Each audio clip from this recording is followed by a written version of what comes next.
Hello, all. Welcome to Dragon in Winterfell, a podcast centered on works of fantasy and historical fiction. This time I'm doing an unboxing of my Year of Sanderson.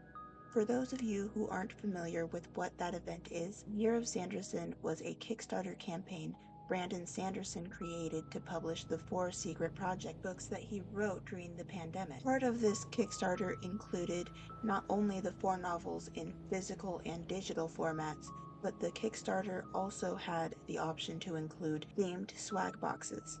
I purchased the option with the audiobooks, ebooks, and swag boxes. Separately, I also bought the special editions of Tress of the Emerald Sea and the special edition of Yumi and the Nightmare Painter, as well as the traditionally published version of that book. I'm primarily an audiobook listener, so buying a physical copy is very rare for me, but these covers and the art in them are stunning. They also happen to be my favorite of the secret projects, which adds an additional layer of fondness for them. So we began the Year of Sanderson with Tress of the Emerald Sea. The electronic versions dropped on January 1st, while the physical copy arrived later. Of the 4 novels, this was my second favorite. I rated it 5 stars all around. The story and the characters were so charming and so fitting for the current trend of cozy, low-stakes fantasy that has been so popular lately. The art also happens to be quite lovely. No misses on this one, all hits. It's only rated second for me among the secret projects because the third project was so flawless. The first box was the Hoyd box. We got the Hoyd t-shirt, a Hoyd mousepad, sticky notes, gold seals, and a Hoyd pin. For me, this was a bit underwhelming, but that's probably an unpopular opinion. I don't care about Hoyd as I'm more interested in the individual novels or the contained series than I am in the overarching story of the Cosmere.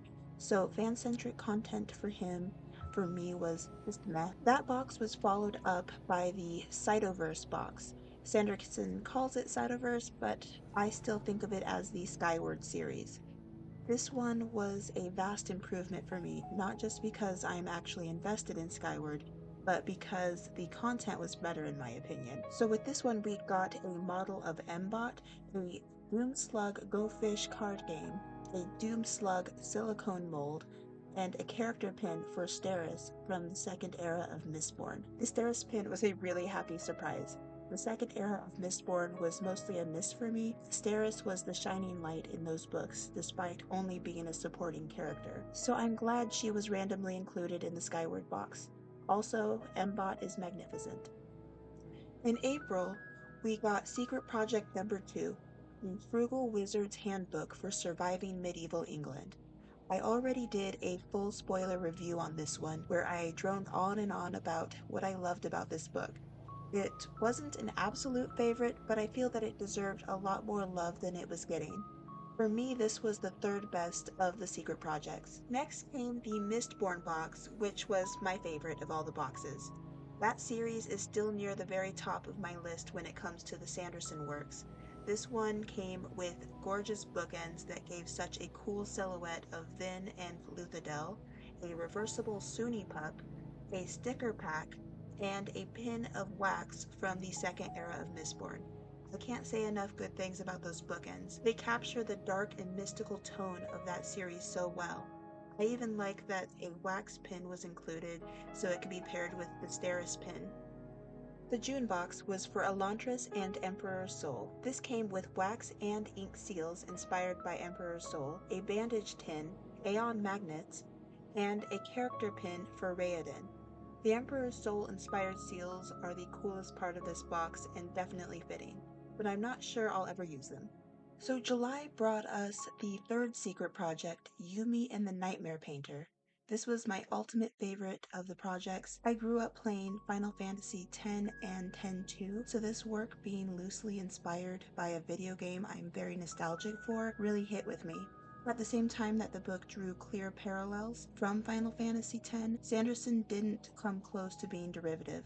He clearly honored that game while giving us strong, relatable characters and creating 2 incredibly imaginative worlds and magic systems that were completely his own. I never thought I would need to buy 2 different physical copies of the same book, but here we are. In August, we got the Cosmere box, which came with a World Hopper toiletry bag, a World Hopper tag, Cosmere destination postcards, and a character pin of Chris from White Sand. Again, since I'm more interested in the individual characters and novel series rather than the overarching Cosmere as a whole, this was just as lackluster for me as the Hoyt box, but those postcards are gorgeous. September brought us my second favorite box with Warbreaker. This is my favorite Sanderson standalone book, just as Mistborn Era 1 is my favorite series. This came with an incredible Nightblood letter opener, which will hold an honored place on my desk or bookshelf, Malthus symbol drink coasters, Lightsong and Blushweaver mint tins, and the Cosmo character pin was of Vivina,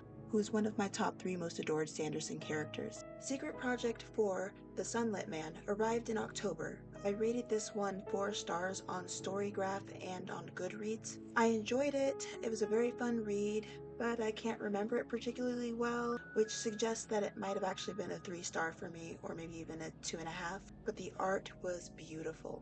In November, we got the Stormlight box.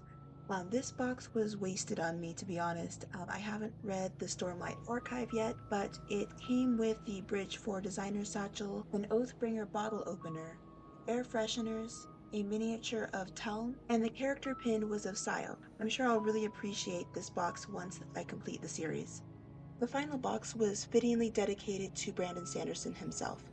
This came with an unpublished short story, a writer's notebook, Dragonsteel socks, a character pin of Kelsier from the first era of Mistborn, and an additional pin of Sanderson himself. This was a really great way to end the Swagbox series with another unexpected secret project and an extra pin.